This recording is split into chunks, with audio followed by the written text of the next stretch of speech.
houve um determinado momento em que eu achei que eu deveria investir em um projeto pessoal, né? Que eu deveria investir no canal, no meu projeto, na minha vida, nas minhas coisas, porque eu me senti preparado para isso. E quem me preparou para isso foi o próprio Felipe Neto.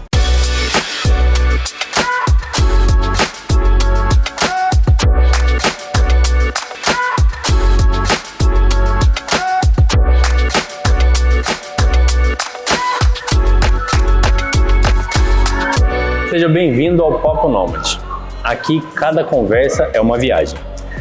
Aqui é um espaço livre de julgamentos, onde a gente traz histórias reais para as pessoas usarem como bússola na vida, para quem busca mais liberdade, mais movimento e mais sentido. Aqui não estamos para te dar as respostas certas, né? Mas sim para fazer as perguntas certas, ou muitas vezes não, como é o caso. Porque liberdade não se trata de destino, mas sim na coragem de se movimentar. E hoje vamos conversar, né? Eu tenho o prazer de chamar para conversar um amigo meu de 20 anos aí, que a gente estava fazendo as contas aqui, que é o Clayson Felizola.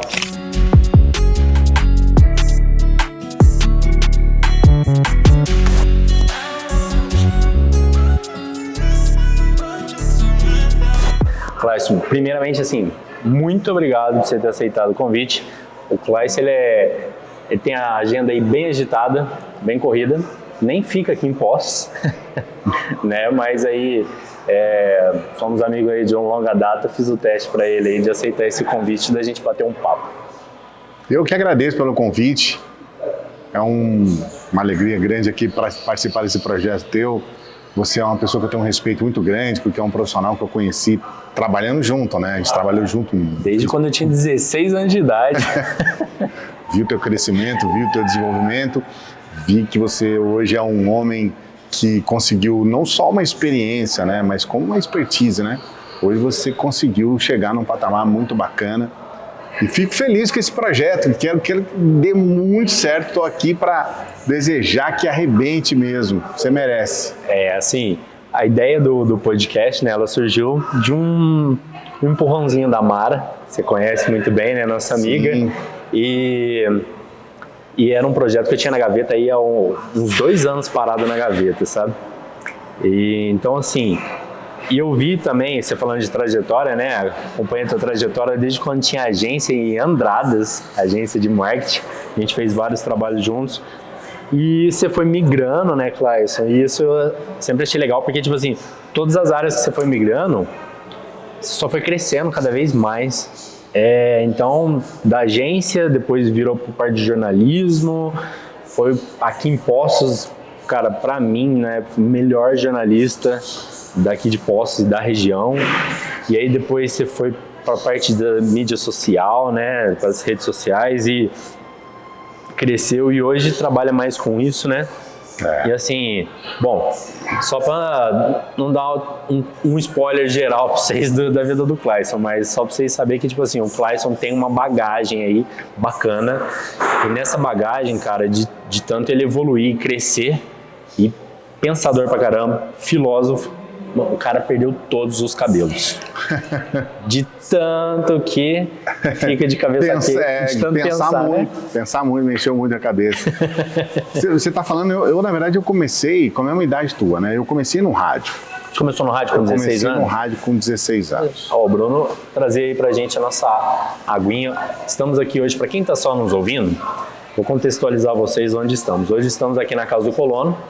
O Clayson pediu uma água sem gás, né? Isso. A do Douglas é a com gás. Acho que é o contrário, essa daqui, ó. Não, essa é com gás. Douglas, essa é a sua, com gás. Pode pegar. Vamos colocar o gelo aí pro Douglas. Aqui na Casa do Colono hoje o Douglas não vai tomar café. O Clayson também não quis um café, só na água. Eu só na água não vai não. Pedi um cafezinho pra mim. Hoje eu pedi um café gelado novamente, porque tá mais quente aqui. E pedi também um pãozinho de queijo, que não pode faltar, que o pão de queijo daqui é muito bom. Então, assim, para quem está nos ouvindo, hoje estamos aqui na Casa do Colono, né? Esse espaço aqui maravilhoso que nos apoia aí nesse projeto. Eu gosto bastante daqui. E, Clayson, você falou que você começou com a minha idade, né? Lá com 16, na rádio. Na verdade, eu comecei com 14 anos. Pois é. Mas, assim, profissionalmente mesmo, foi com 16. E comecei com rádio, fui um tempo razoável com o rádio. Depois do rádio, eu fui para a televisão, né? Fiquei um bom tempo na televisão também, mais de 30 anos. E da televisão, eu fui para a internet. Vai fazer 12 anos que a gente está na internet, eu estou com a internet. Então, assim, eu acompanhei essa mudança da comunicação, que, na verdade, a gente percebe que ela foi acontecendo de uma forma natural, mas ela sempre foi levada para as pessoas como se o mundo estivesse acabando, né? Então, se o mundo estivesse acabando? Né? Por exemplo, na época do rádio, o pessoal falava, acabou o rádio. Acabou o rádio porque chegou a televisão, entendeu? Você pegou o ponto, então, de migração das coisas? Mas, na verdade, assim, quando eu comecei no rádio, o rádio ainda era bem diferente do que ele é hoje, né? Tinha muita gente que eram verdadeiros artistas mesmo, de renome nacional, que hoje no rádio não tem mais isso. De fato, o rádio mudou muito. Mudou muito, mas eu acho que ainda no rádio ainda tem as suas personalidades. Por exemplo, um pessoal do rádio que também acabou virando, né, mais sucesso nacional por conta das redes sociais, é o pessoal da rádio lá do Rio Grande do Sul. Não sei se você conhece, o pessoal que é Pretinho Velho, que chama, que eles acabam virando até um podcast. São 4 personagens, né, na rádio. Então eles fazem um programa ali na rádio e começaram a fazer o streaming da rádio. E é muito engraçado. E eles, por conta do streaming, acabou pegando mais ali a parte, saindo, né, só do Rio Grande do Sul. Mas eles são muito famosos na rádio. Mas você lá, percebe né? que Jovem Pan. Foi necessário entrar para a internet? Foi necessário entrar para a internet para expandir, né, jogar para fora ali daquela bolha, né? A época que eu estou dizendo para você era a época que eles eram radialistas e viviam apenas no rádio mesmo. Se você até hoje falar para o pessoal mais velho quem é um Zé Bétio, por exemplo, as pessoas vão saber quem é Zé Bétio. E o Zé Bétio sempre foi um cara do rádio, ele não migrou para a televisão, para nenhum outro lugar. Então existia também essa questão, né? Nós tínhamos uma mudança. Tá bonito isso aí, hein? Tá bonito, viu? Tá bonito. Dogão, um pão de queijo aqui é o seu. Vou pegar um guardanapinho aqui. Eu pedi um café gelado, que é um latte. Esqueci o nome, cara. Mas tá bonito, se quiser experimentar, pode ficar à vontade. Obrigado. Se quiser dar a primeira golada. Mas, então, você falou do Zé Bétio, né? Que aí é personalidade. O Zé Bétio, mas não era só ele. Tinha a Afanato Jazade, tinha Eli Correia. Oi, gente! Né? Aquele cara lá. Então, esse pessoal era um pessoal de rádio, eram heróis do rádio, eram pessoas que se fizeram dentro do rádio. Alguns migraram para a televisão. Gil Gomes, por exemplo, foi para a televisão.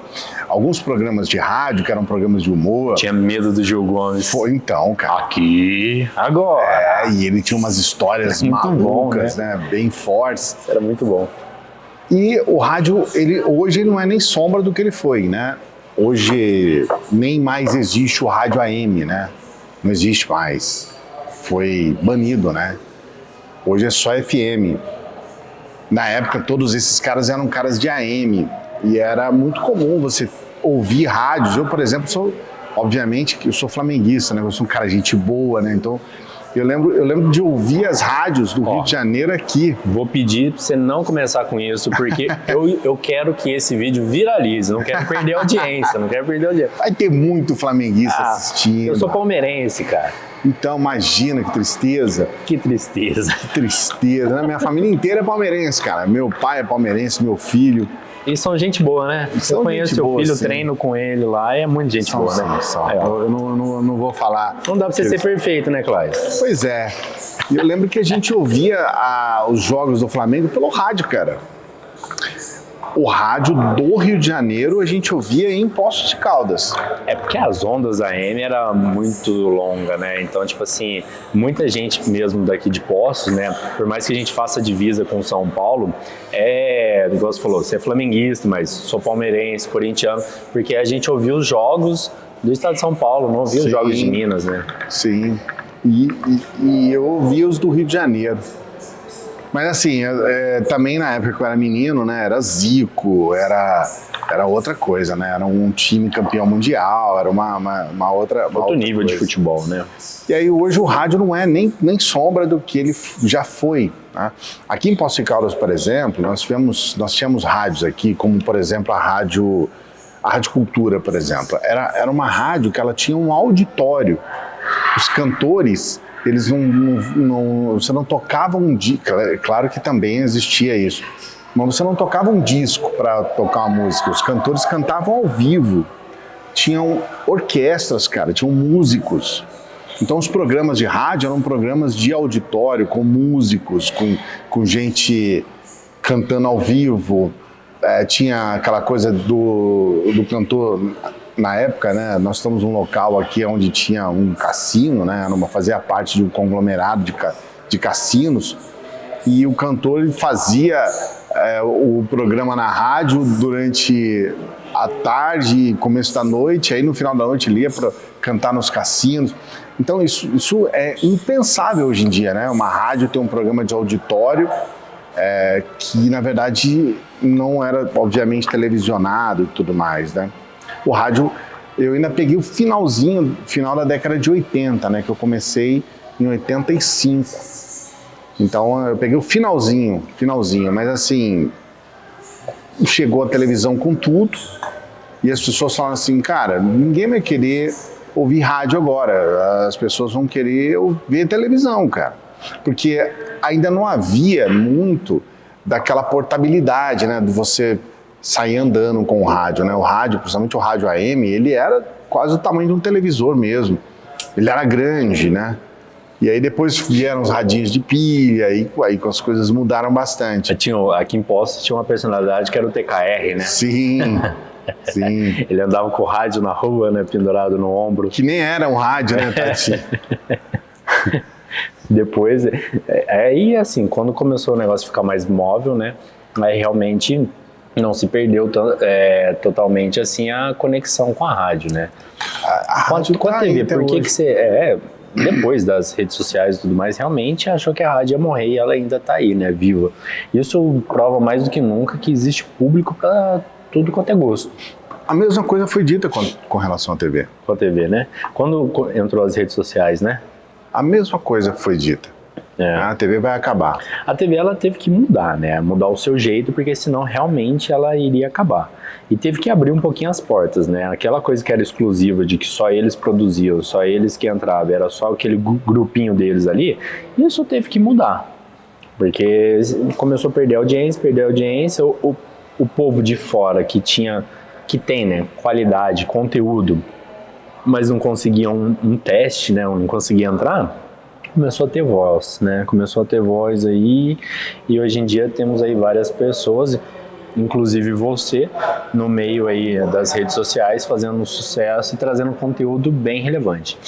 E falando no seu conteúdo, falando dessa sua trajetória, hoje em dia, pelos caminhos que você já passou, rádio, TV, rede social e tudo mais, qual é o teu tema atual que você posta? Você posta mais sobre filosofia, sobre palestras, sobre alguma coisa voltada para rádio? Não. Eu tenho um canal, né? Um canal no YouTube. Qual que é o nome do teu canal? É o meu nome, Clayson. Clayson Não tem Perizola nem, mesmo? não tem nem sobrenome. Só Clayson. Eu abri mão do sobrenome. É só Clayson. Então, se vocês quiserem entrar no YouTube aí, gente, e procurar aí, tá lá, Clayson. AY. AY. Na verdade, assim, eu continuo fazendo rádio, cara. Eu quando fui pra televisão, eu tava fazendo rádio na televisão. Entendeu? Só que tava sendo filmado, mas eu tava fazendo rádio na televisão. E agora que eu tô na internet, eu tô fazendo rádio na internet. Eu não mudei a forma de comunicar, entende? Porque eu sou um comunicador, entende? Sim. Mas é claro, hoje, depois de um tempo, quando os meus últimos anos na televisão, os meus últimos 8 anos na televisão, foi jornalismo, exclusivamente jornalismo. Uhum. Então, eu continuo fazendo jornalismo, mas a forma de comunicação foi a base que eu tive no rádio. Foi o rádio. Entendi. que é uma forma menos formal mesmo, sabe? Aquela coisa menos... É mais... engessada. Exatamente, é mais livre.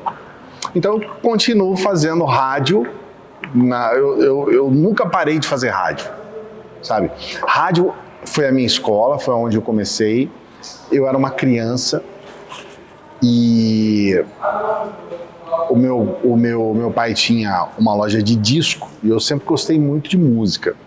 Então, assim, eu comecei novo com uma banda, tinha uma banda que eu gosto de rock, eu sou do rock. Por isso que eu sou um cara velho, né? Porque não existe mais rock hoje, né, Dogão? Hoje não existe mais rock, entendeu? Rock hoje é uma coisa de velho. Mas veja bem... Rock é cringe? O rock é cringe, né? Porque, na verdade, o rock, imagina, rock, não existe mais isso, né? Especialmente aqui no Brasil. A gente estava falando agora dessa viagem para Londres, a gente percebe que lá as cenas, né, culturais, elas são muito bem definidas. Então, assim, existe a cena rock, existe a cena eletrônica e tudo mais. Aqui no Brasil, a gente não tem mais isso, porque tudo foi tomado por praticamente um estilo musical, que é o sertanejo, que aquela coisa que desponta um pouco mais vira o sertanejo e aquilo. Então, na época era o forró, deu uma despontada, então é forronejo. Aí depois o funk deu uma despontada, é o funknejo. Então, assim, hoje a gente é tomado por esse estilo, que é um estilo que tem uma infiltração enorme, fã pra caramba, todo mundo gosta, menos eu, e todo mundo consome, menos eu, sabe?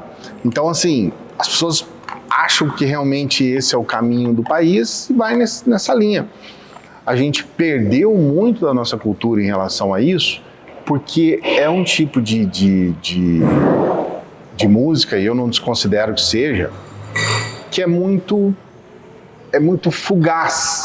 Então, por exemplo, hoje, se eu cantar para você, nós vai descer para BC, você não vai aguentar ouvir, entende?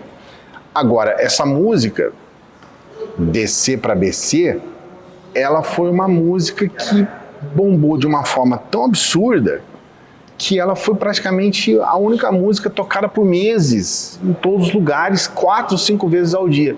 Então existe essa massificação. E depois você não aguenta mais. Depois você não... causam até uma irritação, entende? As músicas não deveriam ser assim, né? Você não deveria ser uma pessoa que vai pensar na música apenas pelo viés financeiro.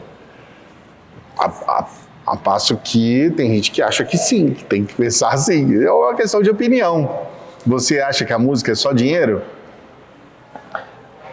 Agora já sou eu que estou entrevistando aqui, já mudou tudo. O podcast é teu, cara. Fica à vontade, a gente tá em casa. Olha, eu acho que tudo se converge pro dinheiro. Tudo. Porque a gente não faz nada, por mais que eu faça alguma coisa que eu goste, igual esse podcast, eu gosto e tudo mais, mas tudo tem que trazer algum recurso para ele poder se manter. A música, hoje em dia, realmente ela tá focada em atrair visibilidade, consumo imediato ali, alavancar um pouquinho de grana e parte para o próximo hit. Por isso que hoje em dia existem os hits do verão, hits do carnaval. Qual é o próximo hit do carnaval? Que é aquela música que a galera pensa o ano inteiro para tocar naquele período de carnaval. Tá na hora já, né? Tá na hora. É o que a galera realmente tá pensando. Aí logo solta uma musiquinha viral e aí dali mais 2, 3 meses ali... Uma coreografia. Isso, uma coreografia. Então, tipo assim, as músicas hoje em dia realmente elas são pensadas para visualização imediata. Não perpetuar ali um álbum, né? Igual você tem aí, você foi para Londres, não podemos deixar de falar do Queen, né, por exemplo. Que eles pensavam ali num álbum, música por música, trabalhava música por música, porque eles não pensavam no público, eles entregaram um viral para o público, eles pensavam em entregar uma obra, o próprio nome já diz, uma obra. Uma obra leva tempo, né? Tem tipo assim, uma determinação, pesquisa e refaz e tudo mais, uma obra. Então, realmente, música é bem diferente hoje em dia, né? Mas, e você é apaixonado por música, a gente for ficar só nesse tema, tem bastante coisa. Clayson, já que você entrou na parte da música aí, já deu pro pessoal ver que filosofou um pouco. Você gosta de filosofia. Filosofar. Qual é a sua origem? Da onde que você veio? Poços mesmo? Eu nasci em Poços. Nasceu em Poços mesmo? Eu nasci em Poços. Sempre achei que você fosse de Andradas. Não, eu nasci em Poços de Caldas. É que quando você me conheceu, eu estava fazendo um trabalho nas duas TVs, né? Na TV de Andradas e na TV de Poços de Caldas. A TV de Andradas estava sendo lançada e tudo mais, eles queriam colocar... E aí, na época, você morava lá? Ficava mais lá em Andradas? Em Poços e lá. Eu tava um período mais lá. Mas eu sou de Poços. Então você é de Poços de Caldas. Eu fiquei em Andradas um ano e meio. E o que na tua vida tal, te levou a fazer filosofia? Você cursou ou não? Só eu sou pós-graduado. É pós-graduado, né? Eu fiz pós-graduação em filosofia. O que me levou a fazer filosofia, na verdade, foi que a minha formação, né? A minha formação é pedagogia. Eu me formei para ser um professor. Porque a minha família é de professores. E eu queria ser professor de história. Então a minha família, meu pai é professor, minhas irmãs. Então eu venho dessa base, né, de pedagogia. E aí eu comecei a estudar história e eu falei, cara, eu vou dar aula de história porque eu sou aficionado por história, até hoje. História eu acho um negócio espetacular, cara. Eu acho que você falar sobre sabe, a memória de um povo, isso engloba tanta coisa. A gente está falando de música, a gente está falando de questão cultural, a gente está falando de base cultural, a gente está falando tem muita coisa. Base cultural, saúde mental. Tudo, cara. Envolve história é uma coisa absurda. E aí o que aconteceu dentro da história, tá? Eu cheguei a uma conclusão de que muita coisa, que é aquela coisa assim, aprenda com o passado para você não repetir e tal. Tem um grande pensador que dizia que as coisas se repetem como farsa, né? Eu comecei a entender que havia um gap com relação ao que as pessoas provavelmente, cara, você vai estudar história do ponto de vista prático, o que serve, para que serve isso, né? E eu sempre coloquei essa questão que eu considero muito importante, que é a seguinte: você estuda a história para você falar sobre o teu presente. Não é só uma questão de você ficar com velharia. É uma questão de você entender o que aconteceu para que você possa refletir aquilo no teu presente. E aí eu comecei a falar, bom, e o que é o presente? E o que é a contemporaneidade? O que é isso?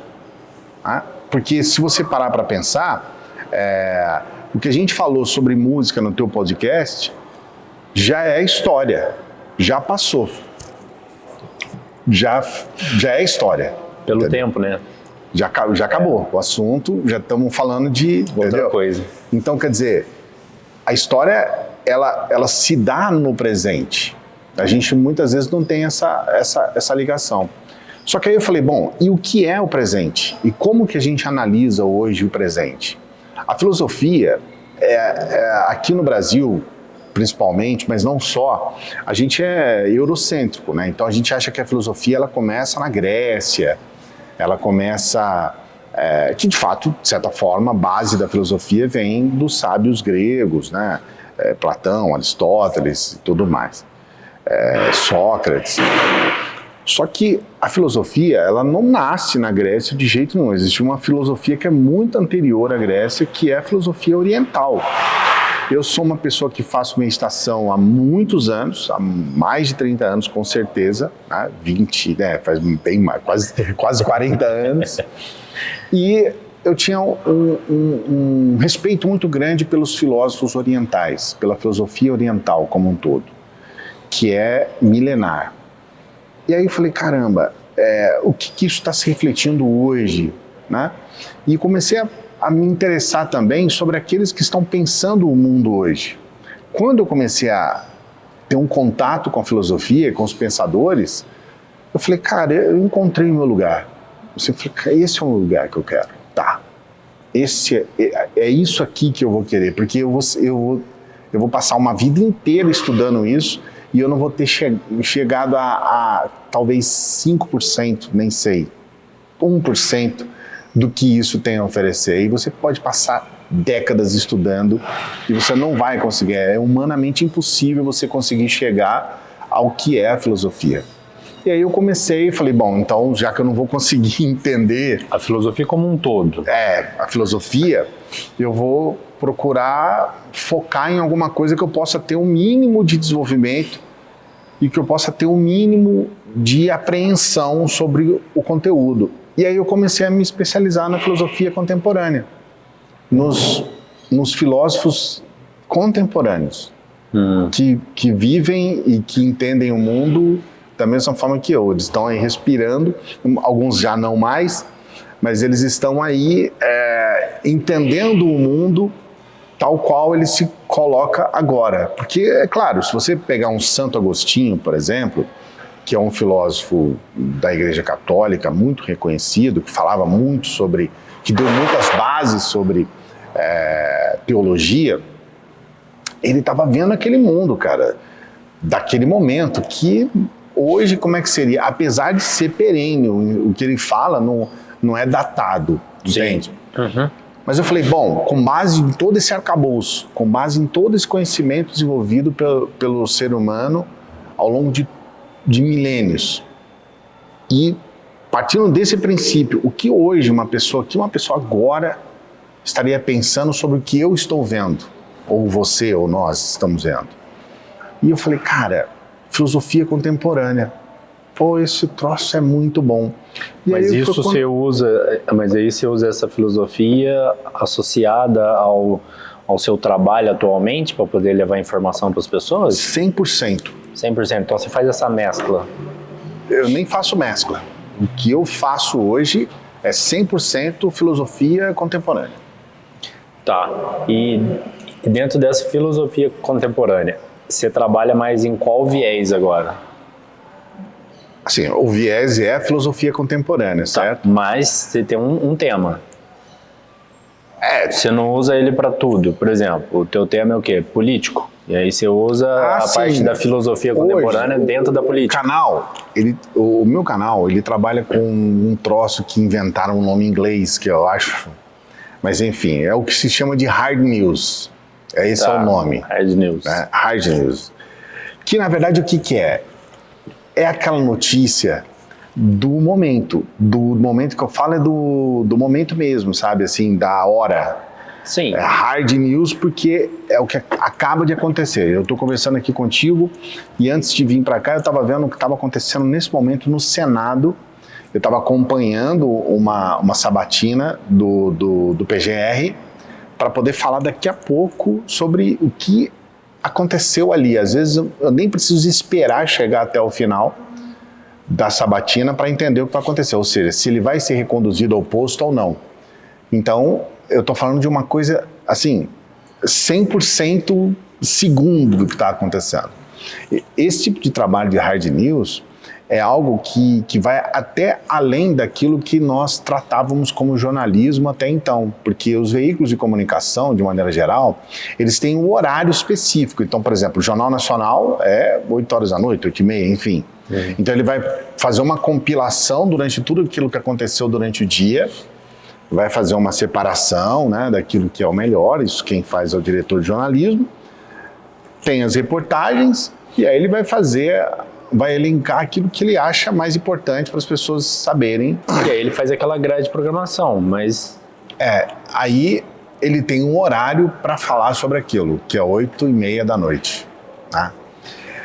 E aí, uma coisa que aconteceu 9h30, quando termina o Jornal Nacional, pode ser uma hecatombe. Ele vai falar 8h30 do outro dia. Então aí você tem, sei lá, 23 horas, entende? Para falar de algo que é algo importante para ele. Isso aconteceu inúmeras vezes, né? Às vezes ele vai colocar uma notícia que já passou 16 horas, 18 horas. Quando você trabalha com hard news, e pela capacidade da internet de te oferecer essa possibilidade de você colocar informação imediata, Então não é assim. Você vai falar de algo que está acontecendo naquele momento. Isso é o que eles chamam de hard news, entende? É você notícia do segundo. Sim, quase em tempo real ali a notícia. Então o canal tem esse foco, que não foi o foco inicial. No foco inicial eu estava falando exatamente sobre filosofia, eu estava fazendo seminários, eu estava desenvolvendo assuntos específicos, eu estava falando sobre coisas que não eram tão, entre aspas, perecíveis como hard news, porque hard news ela tem uma curva de, no máximo, 10 horas, entendeu? Aquele assunto de hard news ali, por ser hard news, ele vai ter uma curva de 5 horas, 6 horas. Depois daquilo, você tem 100 mil visualizações em 5 horas. Depois daquilo, você, das 5 até 20 horas, você tem 1000 visualizações. Tá, vou fazer uma analogia aqui. Você não acha que no ponto que está atualmente as suas produções de conteúdos hard news não virou um estilo musical? Pode ser, mas ainda é uma coisa de levar informação com critério. Sim, a diferença é o conteúdo. Então, assim, eu imagino que se eu não tivesse nenhuma base, de nada, do nada, eu iria fazer isso sem critério. Então, eu ia ser um cara que ia ler notícia. Ah, tá. Que ia pegar a notícia e ler para geral. Ou falar. Eu ia ser um falador de notícias. Tá. Quando você fala que você tem critério, é por conta da bagagem que você já tem, conta da pesquisa que você já tem. E também pela análise do que está acontecendo. Então, assim, as pessoas que acompanham o canal, elas não querem... Hoje não é mais isso, sabe? Eles não querem a notícia. Não. Até um tempo atrás, eles queriam.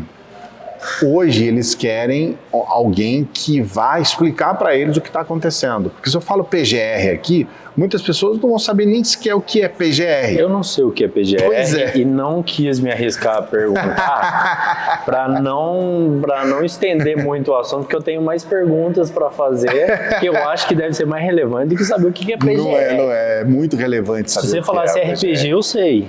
Eu também. Mas PGR, aí eu mesmo assim, RPG, ó, você vê, RPG ainda tem duas coisas, né? Tem um RPG que é de postural e tem um RPG que é o jogo, né? Então, quando você falou PGR, eu falei, deve ser algum jogo novo do PlayStation dele e tal, que o Clayson adora jogo. Ele gostava de jogo, não sei se ainda gosta. Não, eu sou fanático pro jogo. Né? Então, eu sei que ele gostava bastante de jogo, eu falei, deve ser algum jogo novo. Eu gosto muito de jogo. O que eu vi, só já entrando nessa ação que você falou aí, o que eu vi agora recentemente, hoje, o negócio da COP30, a briga dos índios lá em Belém, que eles querendo os indígenas lá, quebra-pau que rolou deles querer participar sobre a negociação do clima, né? Como é que fala? A reunião lá sobre o sistema climático e tal, que os índios querem participar e não deixaram... Das decisões, e os índios entraram lá quebrando tudo mesmo. E eu apoio. Você apoia? Eu apoio. Eu não apoio o quebra-pau, mas eu apoio a participação deles, porque assim, o país é deles. O Brasil é deles. Sim. Pra mim, nós somos invasores. Nós somos invasores. Eu me considero um invasor. Todas as vezes que eu fui numa tribo, eu acho que 1, 2, 3, eu fui em 4 tribos indígenas. Eu me sinto honrado deles me receberem. Sempre me senti honrado. Sempre me senti, tipo assim, que eles estavam abrindo realmente não a porta da aldeia, mas do país deles, né? Então, tipo assim, eu faço muita questão quando tem qualquer coisa indígena assim, eu sempre sou apoiador. Sempre apoio mesmo os indígenas, que a terra é deles, eles deveriam ter mais participação. Deveria sim ter o ensinamento sobre a cultura deles nas escolas, que não tem nada. A gente fala, eu não sabia, por exemplo, cresci ouvindo Tupi-Guarani, achava que era Tupi-Guarani, não, é Tupi e Guarani, são separados, são línguas separadas, são tribos separadas. Quantas tribos existe ainda no Brasil, e isso não é falado nas escolas, é estudado na história, estudado sobre os europeus, os americanos, e nada sobre os indígenas, que tem muita cultura, tanto de história, de saúde, medicamentos, Muita coisa. Então, tipo assim, tudo que é relacionado aos indígenas, eu sou a favor. Eles têm meu voto. Só não gosto do quebra-pau. Mas eu acho que é a única forma que eles encontram sempre de serem ouvidos e notados. Essa COP agora teve alguns pavilhões diferentes, né? Então tinha lá o Blue, né? O azul, pavilhão azul, que é onde tomam-se as providências realmente, onde você vai fazer políticas públicas a partir dali. E tinha o Salão Verde, né? Que na verdade é onde você tem os debates e tudo mais, e aí a partir desses debates você vai apresentar alguma coisa. Eles colocaram os indígenas no Salão Verde e eles estavam reivindicando ficar no Salão Azul, que é a partir dali que você vai realmente ter alguma coisa objetiva, que você vai realmente cobrar e fazer com que nós temos muitos países aqui, né, com que os países tomem alguma medida objetiva. Então foi ali talvez um erro, não sei se eu tenho condições hoje de avaliar, porque especificamente dessa COP eu não participei diretamente. Então eu não sei como que foi feito a parte estratégica para colocar os indígenas no verde, né? Por conta que verde no Salão Verde, né? E não no azul. Acho que colocaram eles no verde por conta da mata. Deve ser, né? Agora você para pensar, eles ficaram ofendidos, né, cara? Não é. Né? Avaliando assim por fora, só pelo pouquinho que a gente vê, dá para dar razão para eles, né, cara? Eu acho que dá. Bom, mas enfim, dentro da tua área, do que você faz, tudo, como é que você consegue conciliar pesquisa? Você dá palestra? Sim. Ainda? Como é que você consegue conciliar pesquisa, palestra, criação de conteúdo, postagem, criação de cursos, criação de aulas, e eu continuo com as aulas.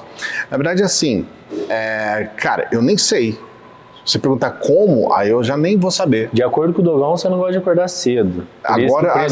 Por isso que quis marcar o podcast de tarde. Então, agora, cara, eu tô de tarde pra noite. Do nada, e eu vou falar pra você, do nada não, foi desde quando eu voltei da Inglaterra.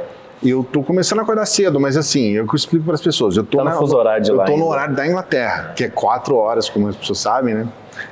Mas eu tô acordando às 7 horas da manhã e eu fico assim, cara, completamente perdido, porque eu não sou o cara da manhã, né, cara? E eu, 7 horas da manhã, eu falo, caramba, o que eu vou fazer? 7 horas. Aí eu fico olhando 7 horas. Porque as pessoas falam, não, você vai acordar mais, você vai produzir loucamente e tal, né? E eu produzo em silêncio. Então, esses 7 horas é um horário bom, mas ele termina 8. Que 8 horas já começa o pessoal da cabarulheira, entendeu? Então... Eu sou igual a você, pra mim eu sou noturno, porque aquele silêncio, aquela paz, aí a cabeça, você só escuta a voz do cérebro ali, né, do pensamento, e aí começa a organizar as coisas. Hoje eu acordei 7 horas, era umas 7 horas, eram 6 e eu falei, caramba, o que eu vou fazer? Aí eu comecei, porque assim, eu não consigo sair e gravar 7 horas da manhã, eu nunca fiz isso, eu acho. Uhum. E aí eu já fico sem saber o que fazer e tal. Se eu começar a ler, aí eu vou voltar a sentir sono, e aí se eu dormir, aí eu já no outro dia ele vai bagunçar. Então eu tô nesse dilema, já vai fazer um bom tempo já. E aí a sua parte de organização, você tem uma agenda? Como é que você consegue conciliar tudo? Eu, na verdade, vou sem muita, assim, sem pensar muito. Então, por exemplo, para estar aqui agora com você, eu tinha que fazer essa cobertura dessa situação do Senado aqui. E, cara, eu simplesmente levantei e vim aqui gravar, cara. Levantei e vim, entendeu? Levantei e falei, vamos lá. Levantei é ótimo, né? Que nós estamos aqui 2 horas da tarde. Eu levantei do sofá lá e vim, cara. Agora, eu gosto de planejar com antecedência as coisas. Isso eu gosto mesmo. Quem convive comigo no dia a dia sabe que eu planejo as coisas muitas vezes com meses de antecedência. Então, eu não tenho problema nenhum. Por exemplo, sexta-feira agora, até terça-feira, eu vou estar em um local onde eu vou ter que acordar todo dia às 7 horas e eu vou ter que ficar lá nesse congresso até praticamente umas 11 horas da noite. nesses dias. Então, mas eu estou programado com isso há 8 meses. Então eu já sei que vai acontecer, eu vou tranquilo, tudo acontece bem. Entendi, porque você já programa a tua cabeça para isso, né? Sua agenda para isso. E você falou aí já 2 vezes que você foi para Londres, né? O período que você estava lá. E qual foi o teu motivo para ir para Londres? Você foi fazer um documentário sobre o Brexit? Foram 3 documentários, mas um deles foi o Brexit. Na verdade, não é bem... É sobre o Brexit. Eu tive a oportunidade de conversar com algumas pessoas lá e isso me ajudou muito para entender um pouco mais sobre o que é o Brexit, porque o ano que vem vai fazer 10 anos. E o que aconteceu? O Brexit foi o primeiro momento em que a gente viu a utilização de redes sociais para a manipulação de pensamento. O Brexit foi quando surgiu aqueles casos da Cambridge Analytica, foi quando surgiu as questões que a gente chama de desinformação, né? Foi quando surgiu esse movimento de desinformação. Então, cara, eu achei que eu deveria ir lá ver de perto como é que é. Eu conversei com o maior especialista de Brexit do mundo, que é um professor de Oxford. Eu também fui na UCL, que é uma universidade que fala a respeito desses assuntos também por intermédio da neurociência. Então eu conversei com um neurocientista, que é o Steve Fleming, que é um sujeito prêmio Nobel, que é um cara que fala a respeito de como funciona o cérebro de pessoas radicalizadas. Era importante. No caso, cérebro de pessoas radicalizadas? Quando você fala radicalizado, só para a galera entender, seria de que forma? Pessoas sofreram algum trauma? Não, são pessoas que radicalizadas no sentido de serem pessoas de extrema direita, de extrema esquerda, pessoas que não conseguem demover o seu pensamento e viver dentro de um processo democrático. Então, eles são radicais para um viés que eles acreditam. Radicais religiosos, radicais políticos. São aquelas pessoas que, por exemplo, acreditam que a religião e a crença delas deve ser a única no mundo e que todo mundo tem, por obrigação moral, acreditar naquilo. Se não está acreditando, está errado. O Hamas. Você está vivendo errado. Seria tipo... o Hamas, mas você esteve na Irlanda, você sabe o que é o IRA. A gente um Hamas católico. Um Hamas cristão, melhor dizendo. Nunca tinha pensado por isso. Entendeu? Mas por esse lado, mas é verdade. Tem radicais religiosos em todas as religiões. O que está acontecendo em Israel agora, por parte de alguns judeus radicais, é um problema. Existe o problema do Hamas, existe a forma com que eles estão tentando combater o Hamas. Que também é uma radical do outro lado. Existe a extrema esquerda. A extrema esquerda, por exemplo, ela hoje acredita que você tem que realmente ter uma revolução armada.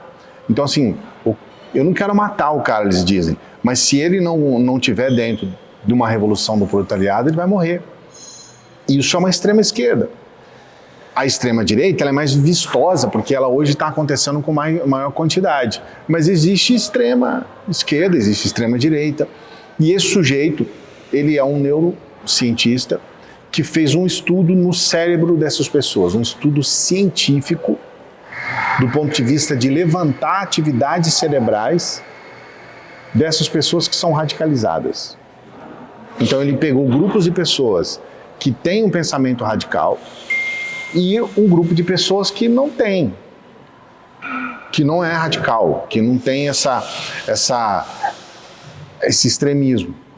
E ele fez análises cerebrais e descobriu que as pessoas que têm um pensamento ultra radical são pessoas com uma baixa atividade na área cerebral que trata sobre a metacognição, que é a capacidade da pessoa de pensar sobre o seu pensamento.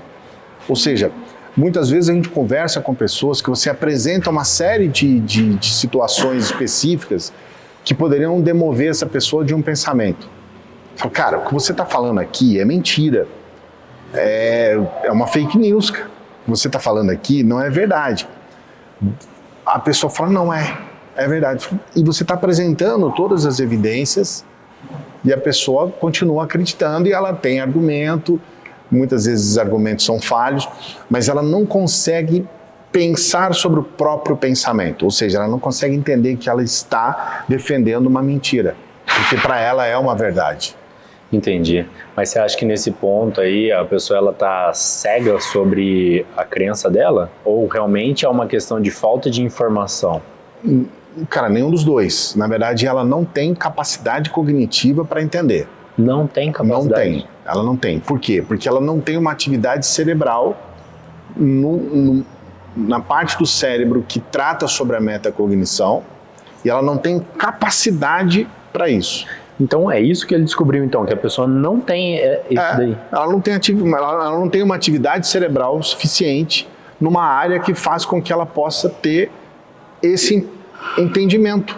Caramba, velho. Não, assim, não, isso é maravilhoso. Essa informação isso nunca. É maravilhoso. Isso eu vou puxar para várias coisas que eu e a Mara a gente já conversou nesse podcast.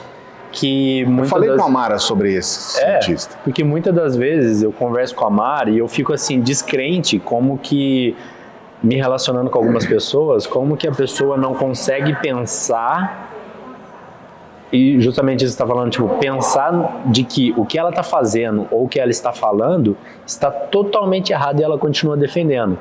E a gente e às vezes eu que tô do outro lado, eu falo assim, mano, mas tá na cara que tá errado. E a pessoa não tá vendo. Então, pra mim, eu sempre achei que fosse uma falta de base, de ter conhecimento para poder reconhecer isso. Teimosia, ou porque tem traumas. Então é realmente uma coisa, um defeito cerebral. A pessoa não tem uma capacidade. Você pode chamar de defeito, mas assim, é uma disfunção. E, de fato, isso foi constatado cientificamente. Caramba! Existe uma série de estudos que ele desenvolveu, que vão desde esses estudos tradicionais dentro da neurociência. E ele diz se tem correção, se consegue criar isso, ou a partir do momento que você identifica o problema, você pode trazer soluções para resolver. Uhum. Só que, veja bem, nós estamos falando de uma coisa que acaba de ser descoberta. Então, assim, é uma descoberta que acaba de ser feita. E ainda precisa passar por uma série de levantamentos para além da descoberta em si. É um caminho para dizer, olha, tem alguma coisa. Então, ele fez uma série de pesquisas, dentre elas aquelas de colocar eletrodos, de avaliar a atividade cerebral e tudo mais, mas ele fez pesquisas simples, cara, que qualquer um pode fazer. Ele pegou, por exemplo, grupos de pessoas radicalizadas e não radicalizadas. E aí ele fez um teste que é a coisa mais simples. Ele pegou uma folha sulfite com um monte de pontinhos nessa folha. Ele pegou essa folha e ele distribuiu essa folha para radicalizados e não grupos de 50 a 50, certo? E aí ele deixou que essa pessoa visse essa folha por 3 segundos. Um tempo que, infelizmente, né, não dá para você contar quantos pontos tem ali. E aí ele tirou essa folha e perguntou para cada uma das pessoas quantos pontos tem aqui. E não dá para você contar, eram centenas de pontos. Não dá para contar nesse período. Então a pessoa tinha que dar um chute. Uhum. Ela tinha que falar quanto que ela acha, quantos pontos que ela acha que tem ali. É óbvio que ninguém acertou, é impossível acertar. Seria muita sorte se alguém acertasse. Ninguém acertou. E aí o que acontece? Ele fala para essas pessoas fala lá, tem 120 pontos.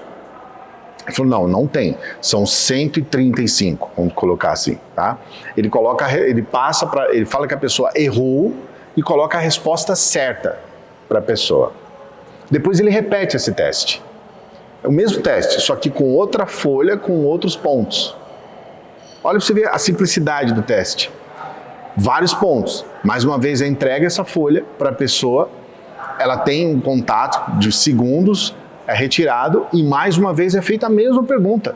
Quantos pontos você acha que tem nessa folha? Aí todo mundo coloca a resposta.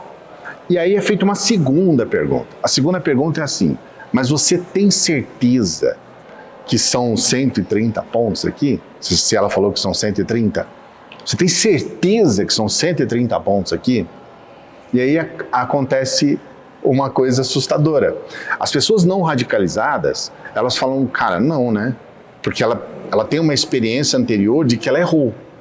E ela sabe que é impossível acertar aquilo ali. Dentro daquele tempo. Entendeu? Uhum. As pessoas não radicalizadas, elas falam, não, eu não tenho certeza. Mas as pessoas radicalizadas falam que tem. Eu tenho certeza. Eu tenho certeza que tem. E ali ele começa a ver um padrão.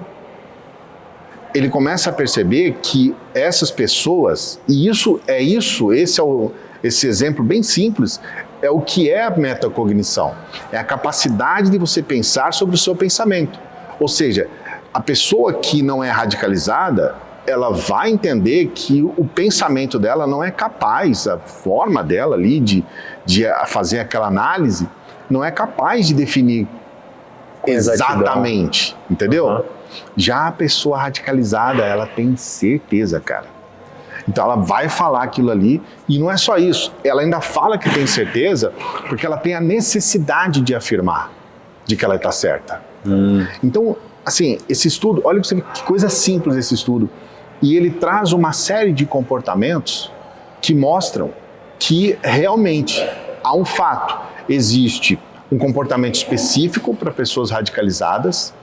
Essas pessoas, elas têm uma resposta que é previsível, ou seja, ela sempre vai achar que ela está certa, quase sempre, mesmo que ela poderia naquele momento desconfiar que está errada, mesmo que ela é apresentado para ela que ela está errado. Sim. Ela ainda continua achando que está certo. Continua batendo o pé. Você entendeu? Entendi. Pô, legal, interessante isso daí, hein? Bem bacana. E aí o seu documentário, que você falou que eu não foi, com esse cientista, não foi só por conta disso do Brexit, mas foi mais coisas então. Esse documentário do Brexit, ele vai fazer parte desse próximo projeto, que é o projeto da minha vida.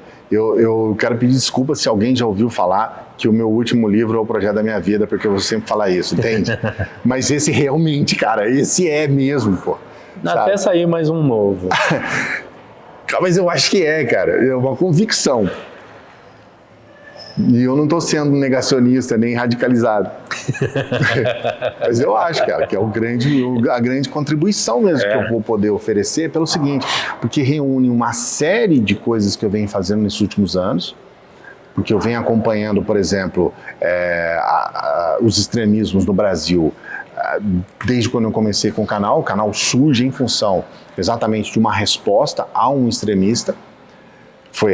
Eu escrevia lá no vídeo dele, ele apagava minhas respostas, eu fiquei revoltadíssimo com aquilo. Falei, cara, mas você não quer nem deixar minha resposta aqui? Porque eu achava que as minhas respostas poderiam fazer com que outras pessoas pudessem, pelo menos, entender que o que ele estava falando era muito errado. Ele se dizia filósofo, e ele falava a respeito de filosofia de forma muito... Olavo de Carvalho, o nome dele.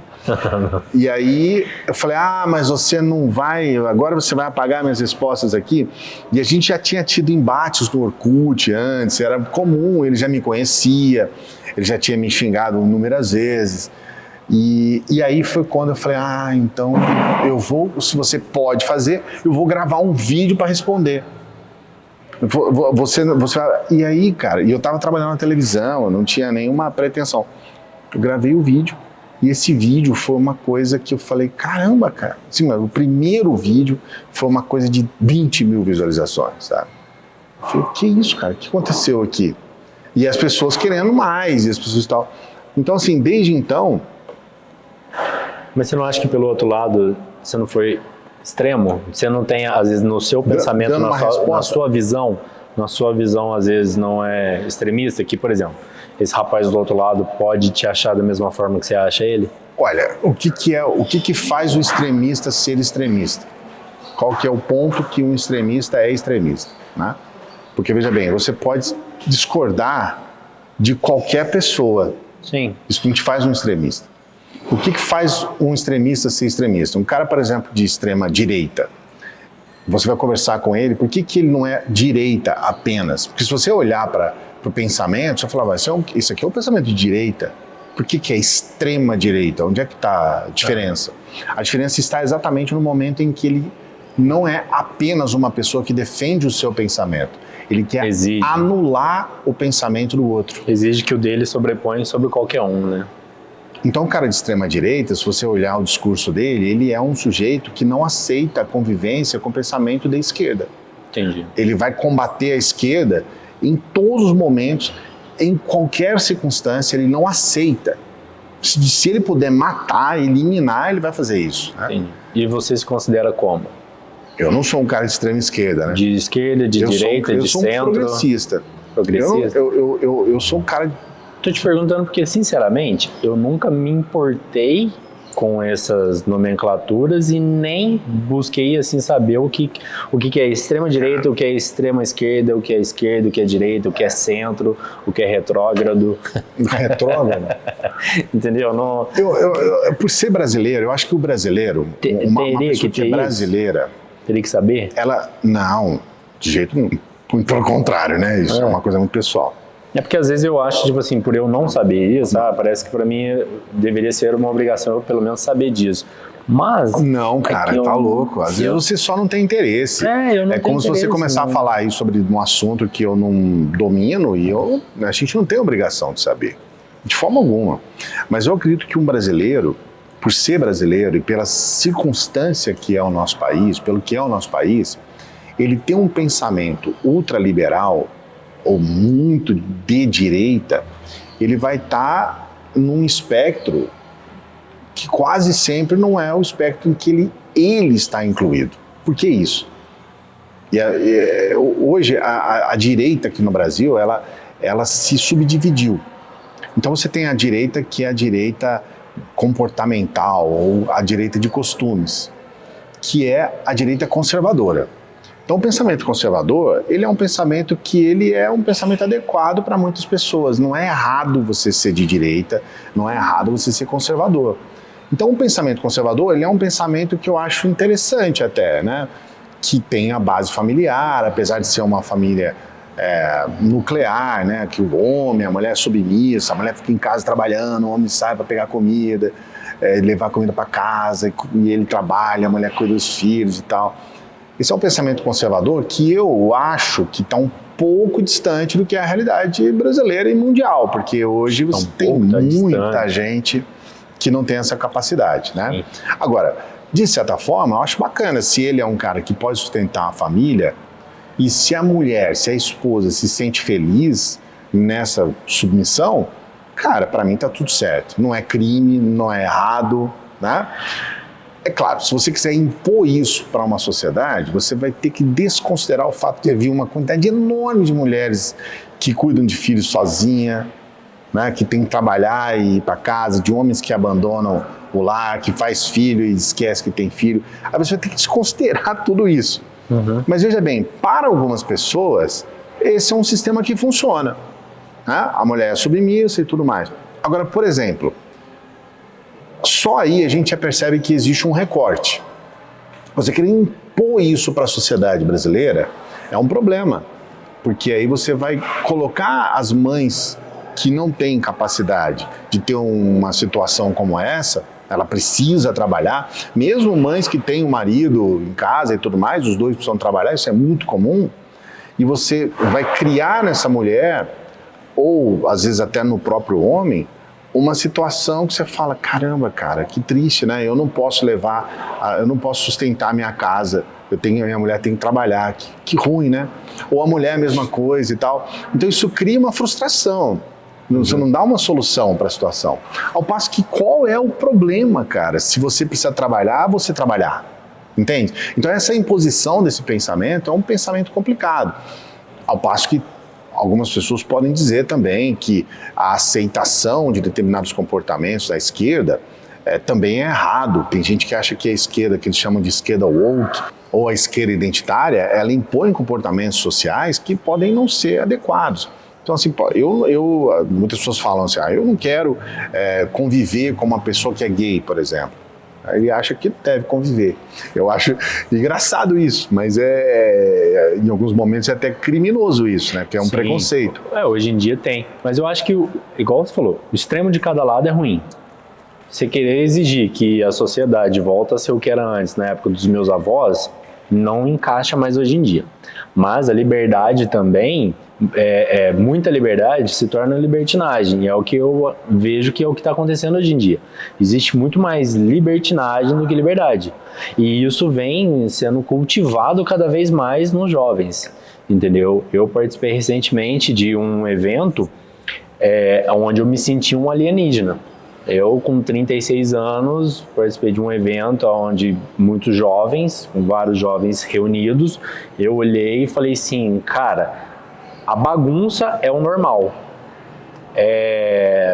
Assim, não vou aprofundar muito nisso, até que fica chato, mas assim, eu olhava para tudo que estava acontecendo ali na festa, eu falava, isso daqui não é festa, isso daqui tá uma bagunça generalizada.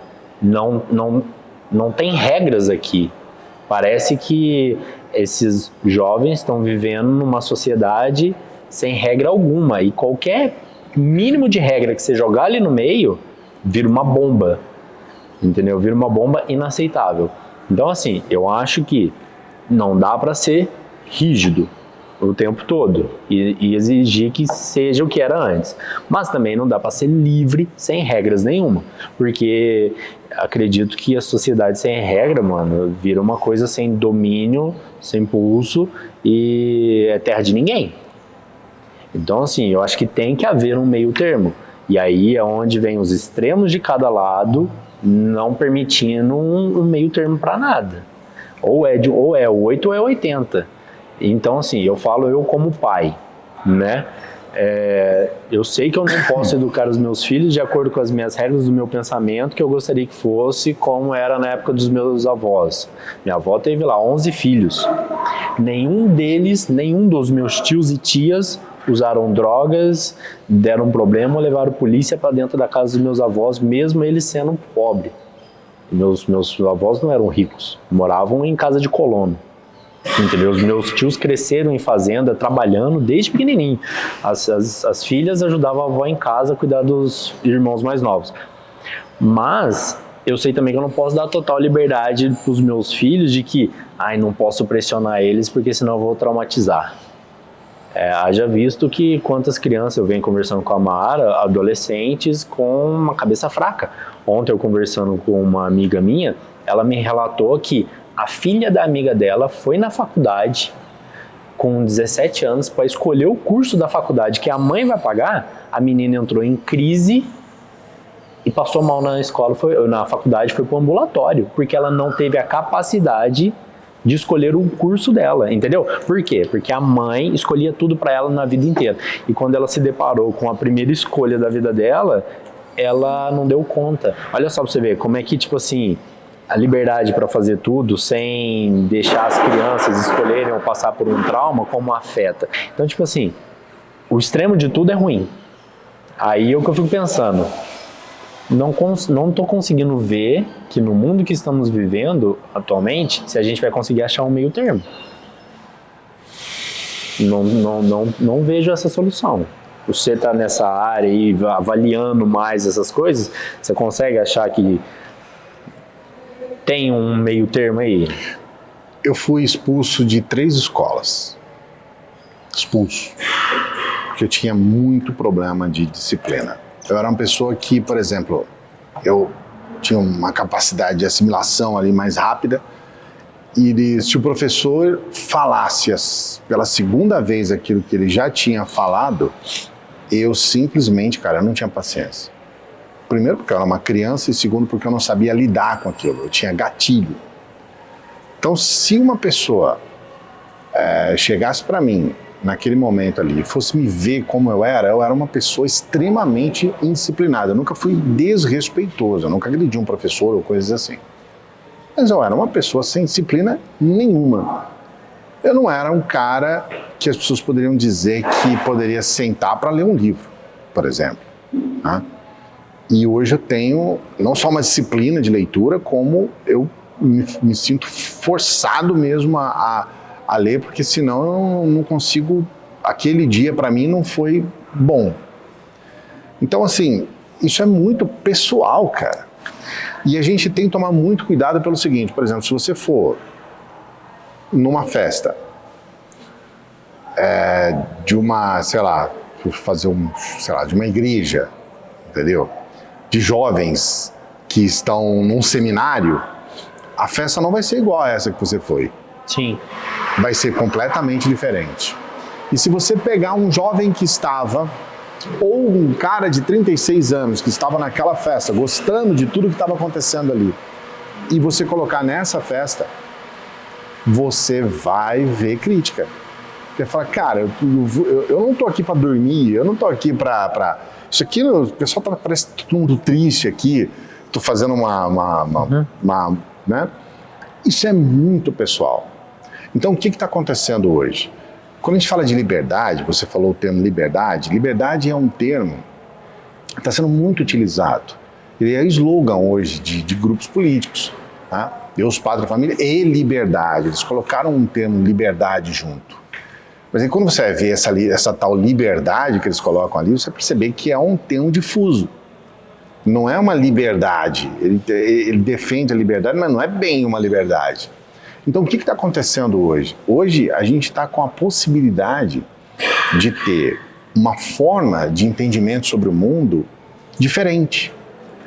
E, muitas vezes, a gente acaba sendo quase que empurrado para pequenas bolhas. As redes sociais hoje, as pessoas criticam muito as redes sociais hoje, porque as redes sociais criam bolhas. Mas, na verdade, as bolhas, elas são um fenômeno dessa geração, da contemporaneidade. Hoje nós somos mais de 8 bilhões. Então a gente está se relacionando por intermédio daquilo que mais nos agrada mesmo. E o que não nos agrada, a gente está combatendo, mas a gente não pode dizer que aquilo é o certo ou errado, ou que aquilo é como se diz, é a libertinagem e tal. Aquilo é uma forma de entendimento. Eu, por exemplo, se eu estivesse me vendo, eu já fiz esse exercício, criança, eu falo, cara, você vai se ferrar nessa vida, você vai ser um fracassado, cara. Não que eu não seja, eu não estou querendo colocar alguma coisa aqui. Não, sim, mas é como você era e o que poderia projetar. E aí, o que acontece? Às vezes, essa experiência catársica dessa menina, de que passou mal, de que foi e tal, é um processo de aprendizado para ela, que foi por uma questão assim horrível, ruim, negativa naquele momento, mas ainda faz parte desse processo. E se essa é a forma inicial que ela tem de aprender dessa forma, daqui a pouco pode ser que ela não tenha mais novamente uma crise quando isso acontecer. Pode ser que ela continue tendo essa crise para sempre, mas o cérebro dela vai poder entender que essa crise não leva a muitos lugares. Então, pode ser que até por uma questão de crescimento e desenvolvimento pessoal, as coisas podem mudar. Então, eu hoje penso que existem as críticas que são muito extensas em relação ao que está acontecendo hoje. Existe um certo saudosismo que eu tenho, eu estou falando de rock aqui no começo de tudo, que é puro saudosismo, cara. Hoje não é o que está acontecendo. Então não adianta eu querer. E você vai lá em casa, eu estou ouvindo disco, vinil. Eu comprei ontem um CD. Ontem, entende? Porque eu acho que... eu tenho a Spotify, Deezer, Tidal, mas eu entendo que a qualidade desse som aqui, ele é 128, entendeu? É uma qualidade inferior e nada substitui uma mídia de um CD, a qualidade de um CD, num som hi-fi. É saudosismo? Claro que é, mas é uma forma de eu falar assim, pô, eu quero ouvir isso aqui com a qualidade que isso aqui foi feito para ser. Então, existe uma questão de percepção a respeito de tudo isso. Tá, mas essa questão de percepção é porque você já tem uma bagagem, você vem de transições. Eu sou velho, né, cara? 55 anos. Não, tô falando assim, você vem de transições. Beleza. Mas você vê que, tipo assim, a transição do nosso mundo, digamos assim, porque eu também sou da época do vinil, né, do vinil de CD, ela vai acabar. O que eu tô pensando é o futuro. Eu tô pensando é o futuro dos meus filhos, o futuro dos meus netos. Porque no finzinho da nossa geração, está se promovendo muito a libertinagem. entendeu? Sem poder ter regras alguma. E aí eu tô vendo o quê? Cada vez mais crianças adoecendo. Na Dinamarca agora, eles estão vendo de proibir até a partir de 15 anos usar a rede social. De 15 anos para baixo não tem mais rede social na Dinamarca. Por quê? Cara, essa liberdade, né, que para mim virou uma libertinagem, tá começando a afetar, mano, os nossos filhos ali com 10 anos. Crianças não tendo interesse na própria vida, né? Então, tipo assim, é isso que eu tô falando. O meu medo é os radicais de cada lado. Eu acho que deveria ser pensado e achar o meio termo. O meu medo é esse, não tem meio termo para nada. Nunca conseguia conversar, porque Mas a gente não consegue o que é o meio termo, né? Se a gente for pensar o que é o meio termo, ele vai nunca ser o meio, ele vai sempre pender para algum ponto. Mas nunca vai ficar extremo. Sim, mas ele vai sempre pender para algum ponto. E a gente vai sempre buscar para que vá pender para o lado do nosso interesse. Sim. Você falou sobre daqui a 50 anos, e existe uma questão importante, cara. A gente não sabe o que vai ser daqui a 50 anos. E o que está acontecendo hoje? A gente tá formando uma nova sociedade a cada mês. Não é nem a cada ano mais. É a cada mês. O que a gente viu de revolução social, depois, por exemplo, da IA, da inteligência artificial, e o que vai acontecer não é papo de coach, é algo que hoje já está integrado. Eu, por exemplo, eu não sei, eu acho que você também, a gente não vive mais sem IA, sendo que até há bem pouco tempo atrás, a gente nem sabia o que era esse troço. E pelo menos de 2 anos para cá, não dá para ficar sem IA para trabalhar, para viver, para conseguir desenvolver as coisas, para desenvolver projetos, porque você tem um troço que vai economizar um tempo enorme para você, que vai fazer um monte de coisas. E o que é a IA daqui a 50 anos? Com certeza não vai ser nem sombra do que é hoje. Então o que a gente está vendo? A gente está vendo uma nova sociedade. As sociedades, elas não se desenvolvem, pelo menos até agora, né? Vamos esperar que não seja para sempre assim. Elas não se desenvolvem com as coisas boas da vida, com o lado bom e tudo mais. Nossa sociedade, ela se desenvolve com mortes terríveis, com guerras, com genocídio, com coisas absurdas, assim, que se a gente fosse pensar hoje, era algo impossível até de imaginar. A gente nem tem 100 anos da Segunda Guerra Mundial e a gente sabe o que aconteceu lá, né? Experiências humanas, aquele Mengele cortando o órgão, corta um braço de uma pessoa, coloca na outra pessoa, tira o olho, e quer dizer, isso é impensável, né? A gente nem sabe se isso pode estar acontecendo hoje, mas acho muito difícil que um governo, que foi, na ocasião, um governo importante na Europa, como a Alemanha, vá promover um troço disso hoje, entende? Uma coisa tão importante. Pode ser aí que sei lá, né, nos porões aí possa ter algo parecido, mas não da forma como foi. Então a gente aprendeu com aquilo, mas a gente precisou arrancar um braço de uma pessoa para colocar numa outra pessoa. O nazismo, ele fez experiências com gente que era gêmeo, né, com gêmeos, que é uma coisa absurda, grotesca. Então, infelizmente, não é assim que a gente desenvolve. Ver o que você está vendo do ponto de vista do que você pensa a respeito do que...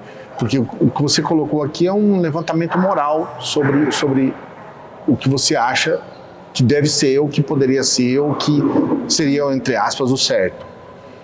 Ver as coisas por esse ponto do pensamento moral ainda é algo muito pessoal, porque ainda é algo que vai de acordo com a tua vida que você aprendeu nos seus 36 anos.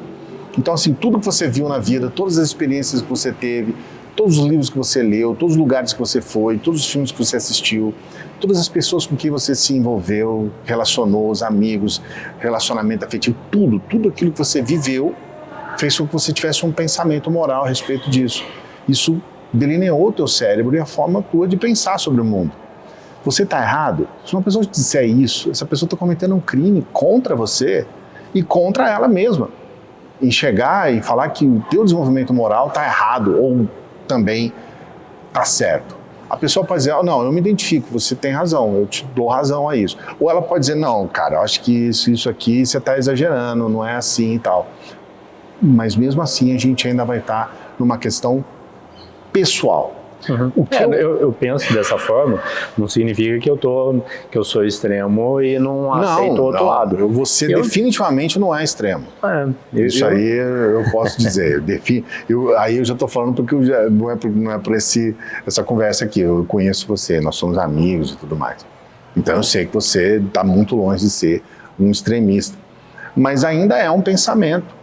E esse pensamento hoje, é por isso que é tão fantástico você entrar na parte não apenas científica como filosófica. A Mara, por exemplo, que você citou algumas vezes aqui, ela tem um pensamento menos científico, mais filosófico.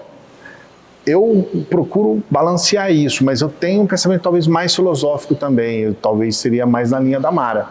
Mas eu estou procurando incorporar alguns pensamentos mais científicos, mesmo sabendo a limitação da ciência. A ciência ela vai ser eternamente limitada, porque ela nunca vai chegar no ponto máximo, ela vai estar sempre em desenvolvimento, mas ainda é aquilo que a sociedade nos oferece hoje, mediante todo o conhecimento que a gente acumulou, e eu ainda procuro incorporar. Quando eu falei para você a respeito desse neurocientista, é uma forma de incorporar alguma lógica científica para algo que muitas vezes, para muitas pessoas e para mim até então, não tinha nenhuma lógica. Como é que você sabe que está errado e continua persistindo nesse erro? Né? Eu tinha explicações filosóficas para isso, ou mesmo psicológicas e coisas assim. Ou muitas vezes eu tinha o meu pensamento também, cara, que cara burro, que cara imbecil, qualquer coisa assim, né? É um julgamento que você faz, né? E esse julgamento vai estar sempre nesse viés do pessoal. Mas eu considero que esse é um resumo dessa conversa, esse é o motivo da vida ser tão espetacular, cara.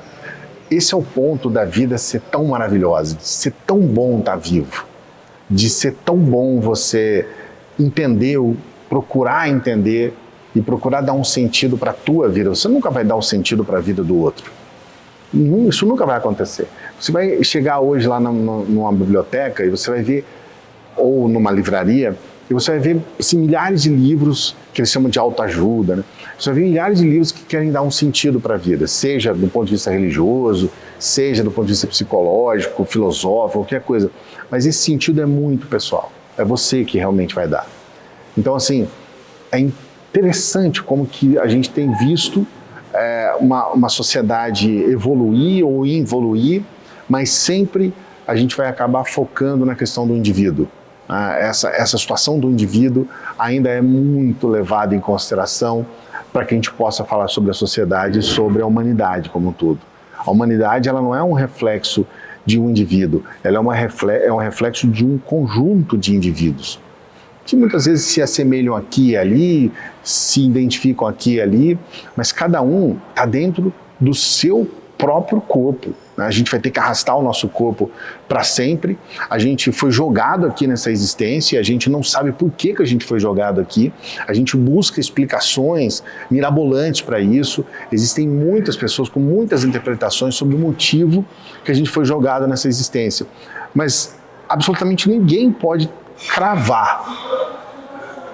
As pessoas vão poder falar 2, 3 horas ou mais, ou 2, 3 dias, 2, 3 meses sobre o que ela acredita ser o motivo de ser jogado aqui na existência. Mas ela nunca vai poder dizer que existe uma coisa certa para os 8 bilhões. E a gente vai ser retirado daqui, cara. Num dado momento, você está dizendo, daqui a pouco eu não vou estar aqui. E é verdade, porque nós não vamos estar aqui. Sim. E a gente não vai saber por quê, cara. Nem por quê e para onde, né? Para onde já é um outro momento. Mas a gente não vai saber por que a gente vai ser retirado. Então, quer dizer, a gente é jogado aqui, a gente não sabe por quê. A gente vai ser retirado daqui, a gente não sabe por quê. E o que sobra disso tudo? Qual que é o resumo disso tudo? É que nós temos o aqui. Né? Então, aqui agora. É o Eckhart Tolle. Gil Gomes. É o Gil Gomes. Eu fui no Eckhart Tolle e você foi no Gil Gomes. O Eckhart Tolle tem lá o poder do agora, né? A gente tem o agora, né? E muitas vezes é o agora que vai fazer com que a gente tenha um entendimento melhor sobre o que vai acontecer. Porque assim, não tem como escapar. Fomos jogados aqui, vamos ser retirados daqui e o resultado é esse. Que é a única coisa que a gente não muda, né? Que não muda a respeito do ser humano. O ser humano, todos nós, todos os 8 bilhões, temos uma experiência em comum, que é a experiência do nascimento e da morte. Fala-se muito sobre a morte, mas não fala-se sobre o nascimento. É a mesma experiência. Né? Pode ser que haja uma diferença física diferente. Eu nasci, fiquei 40 dias, né, na UTI.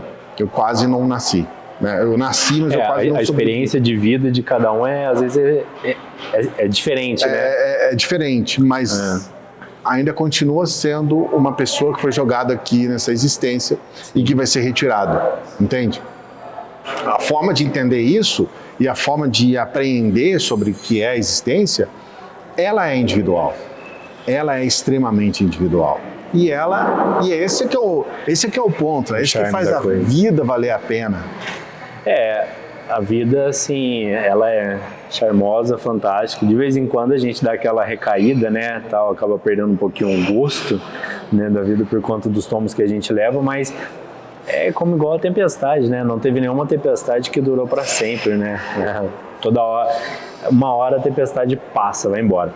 Ô, Cláudio, pra gente encerrar, né, porque a gente tá chegando aí no nosso tempo, eu adoro conversar com você sempre. Obrigado. A gente sempre teve boas conversas contigo. Legais. Eu gostaria de esticar bem essa conversa, mas infelizmente a gente não dá, porque temos horário, né? Temos compromissos. Mas eu não poderia deixar passar, cara, a tua experiência, né? E o teu crescimento, o teu aprendizado, a tua parceria que você teve lá no Rio de Janeiro. Ah, o Rio de Janeiro? No Rio de Janeiro, né? Quando você acabou ali entrando na mesma bolha de pensamento do Felipe Neto. E aí o caminho de vocês se cruzaram aí. E nessa do caminho de vocês se cruzaram, você acabou passando um tempo lá no Rio e tal. E me conta um pouquinho sobre isso. Morei no Rio, né? Morei lá. Cara, foi uma experiência de divisor de águas na minha vida, né? A minha vida, ela teve vários momentos, mas nada tão impactante quanto ir para o Rio de Janeiro, morar no Rio de Janeiro, né? Trabalhar com o Felipe Neto foi um trabalho, né? Mas eu conhecer uma pessoa como o Felipe Neto, também eu nunca tinha conhecido. Alguém que fosse totalmente fora de qualquer parâmetro que você possa imaginar do ponto de vista de pessoa, assim, né? De profissional, de pessoa mesmo. O Felipe é um cara... Ele não chegou até onde chegou e não conquistou o que ele conquistou ao acaso. Ele é completamente fora da curva. É um cara que entendeu o que é a internet muito antes de muita gente. É um grande empreendedor, ele foi o primeiro jovem mesmo a fazer um dos negócios que é o maior, até hoje, né, um dos maiores negócios financeiramente falando da internet brasileira. Foi quando ele vendeu a parafernália para esse grupo francês, né? Então foi um cara que atingiu o primeiro milhão menino dentro de uma negociação de internet, que era algo que ninguém imaginava que poderia ser possível, né? E ele fez isso. Então ele é pioneiro em muitas coisas e é uma pessoa muito diferente. Então a experiência a gente é amigo, a gente conversa e tal, conversando agora. Eu já era amigo antes e continuei sendo amigo depois. Houve um determinado momento em que eu achei que eu deveria investir em um projeto pessoal, né, que eu deveria investir no canal, no meu projeto, na minha vida, nas minhas coisas, porque eu me senti preparado para isso. E quem me preparou para isso foi o próprio Felipe Neto. Porque até o Felipe Neto, até chegar lá, eu trabalhava como funcionário de todos os veículos de comunicação, eu era funcionário, sempre fui. Eu sempre trabalhei para alguém, inclusive para ele. Mas aí lá eu fui preparado para eu ter os meus funcionários, para eu trabalhar para mim, pro meu projeto de vida. Eu precisava saber qual era esse projeto de vida, que eu descobri, e eu precisava ter forças suficientes para poder ter a minha independência. E foi o Felipe Neto que me preparou para isso. Um cara que é, acho que 20 anos mais novo do que eu, né? Então, assim, esse momento que eu estou vivendo, né, que vai fazer aí os seus 5, 6 anos, eu devo ao Felipe Neto. E é o melhor momento da minha vida. É o melhor momento da minha vida. Foi a primeira vez na minha vida que eu fui capaz de comprar uma casa, por exemplo. Eu nunca tive condições de fazer isso. O meu trabalho sempre foi um trabalho muito, assim, diário. Eu já cheguei a ter 3 empregos simultâneos. Trabalhar de manhã na rádio, trabalhar à noite na TV, trabalhar no final de semana nas casas noturnas como DJ. E ter uma oficina de silkscreen, tudo ao mesmo tempo, tudo no mesmo balaio, aquela loucura. E eu nunca tive condições de ter um retorno financeiro disso tudo, porque era sempre muito trabalho e sem condições de avaliar as coisas. O Felipe, ele me trouxe um norte. Morar no Rio de Janeiro foi uma coisa muito difícil para mim, porque o Rio de Janeiro é um lugar diferente de qualquer outro lugar do mundo. Não é do Brasil, é do mundo. O Rio de Janeiro tem as suas peculiaridades, é um lugar maravilhoso, é um povo que adora a gente, adora Poços-Caldense, adora mineiro. É um povo extremamente que sabe acolher, então eles são profundamente acolhedores. É um povo do sorriso, da alegria, da brincadeira, mas é um povo muito marcado por situações bem complicadas de violência. Assim, é muito complicado. Então, assim, você nunca tá. Eu estava com uma semana no Rio de Janeiro, fui colocar gasolina no carro e no posto tinha um cara estirado no chão, morto a tiro. Uma semana. O Rio sempre enfrentou essa questão histórica, né, de violência. Que não é só no Rio, cara. Isso está acontecendo muito pior em outras cidades. Sim, acontece. Entendeu? Mas o Rio, ele tem essa história, né, que nunca vai se acabar, né? E que a gente tem um problema de estigmatizar o Rio de Janeiro por conta da violência. Sim. Mas, infelizmente, ela está muito próxima. E por eu ter uma vida em que eu tinha morado uma boa parte da minha vida em Poços de Caldas, entende? São Paulo e tal, eu não tinha tido acesso a essas coisas. Mas assim, em determinados lugares do Rio de Janeiro são pequenos oásis. A Barra da Tijuca, onde eu morava, onde o Felipe mora, ela é um oásis dentro do Rio de Janeiro. Você entra ali naqueles condomínios ali, as casas são maravilhosas, o lugar é maravilhoso. E o clima, né, cara? Eu gosto do calor. Eu acho muito melhor o calor do que o frio. Então, eu já tenho assim um projeto de vida que é ir para o Rio de Janeiro no inverno, entendeu? Que bom, cara. Fico assim muito, muito feliz, né, de conhecer um pouquinho mais da tua trajetória, de ter participado um pouquinho, né, dessa tua história na parte profissional e como amigo também. Cláudio, eu novamente, cara, fico muito feliz de você ter aceitado o convite. É uma honra pra mim, cara. Te liguei, te mandei mensagem, você aceitou na hora, cara. Claro. Fiquei felizão. Eu vou falar não pro Guilherme. Imagina que absurdo falar não pra você. Imagina, mano. Eu fico muito feliz mesmo, muito grato. E torço muito aí que essa nossa amizade aí dure muitos anos ainda. Pra sempre. Pra sempre. Pra sempre, pô. E a gente possa aí ter... Pô, eu sei que é corrido, né? Tanto o teu estilo de vida, tal, o meu, mas que a gente possa tomar outros cafés sem ser trabalhando. Esse é o segredo. Daqui a pouco a gente vai comer mais um pão de queijo aqui. Nem almocei ainda. Nem almoçou? Eu também não almocei, cara. Mas é isso, gente. Espero que quem ficou conosco aqui até esse final desse bate-papo tenha gostado, tenha conhecido um pouquinho mais sobre o Cláudio. Eu ia fazer outras perguntas para ele aqui, tal, mas Nosso tempo aí já tá ficando meio esticado, tá bom? Se vocês tiverem alguma dúvida, deixa aí nos comentários. Se quiserem também fazer alguma pergunta pro Clayson aí, pode deixar nos comentários que a gente passa essas perguntas para ele, entendeu? Muito obrigado novamente para quem ficou conosco até o final, para quem está nos ouvindo aí no Spotify, eu peço que vocês aí curtam, compartilhem esse vídeo, esse áudio, e agradecer aqui também ao Dogão, agradecer ao pessoal aqui da Casa do Colono, o Clayson novamente, e até o próximo Papo Nômade.